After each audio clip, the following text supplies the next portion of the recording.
বগুড়ার সারিয়াকান্দিতে শহীদদের স্মরণে শহীদ বেদিতে অর্পিত ফুল ১ ঘণ্টার মধ্যেই হরিলুট হওয়ার অভিযোগ উঠেছে।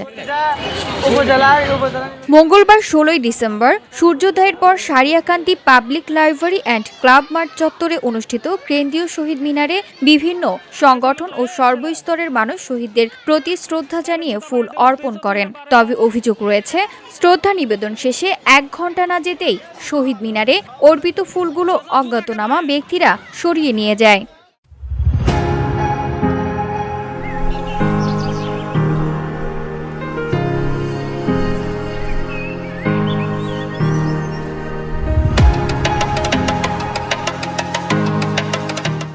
এ ঘটনায় স্থানীয়দের মাঝে ক্ষোভ ও হতাশা দেখা দিয়েছে। তারা জানান, শহীদদের স্মরণে দেওয়া ফুল এভাবে তুলে নেওয়া চরম অনাকাঙ্ক্ষিত ও দুঃখজনক। এটি শহীদদের প্রতি অসম্মানজনক আচরণ।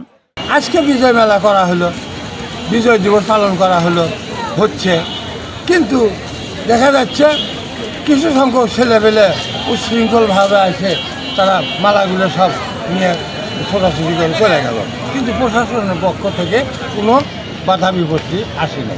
এই শহীদ মিনারে একটা দিন অন্তত ফুল থাকা উচিত ছিল। এটা প্রশাসনেরকে গাফলতির জন্য আজকে এই ফুলগুলো হরিলুট হয়ে গেল। তার তো এখনো তো অনুষ্ঠান চলতেছে, এর মধ্যে শহীদ মিনারে একটা ফুলও নাই। এটা কি ঠিক? এটা তো ঠিক না। জাতির শ্রেষ্ঠ সন্তানদেরকে আমরা শহীদ মিনারে পুষ্পমাল্য অর্পণ করার পরে কিছু সময় পরেই কিছু উচ্ছৃঙ্খল ছেলেপেলে এই ফুলটিকে এখান থেকে তারা চোখের পলকে নিয়ে চলে গেল। আসলে এটা আমরা জাতি হিসেবে লজ্জিত।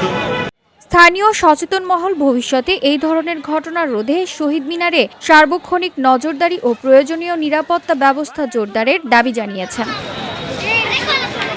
VOD Bangla news desk.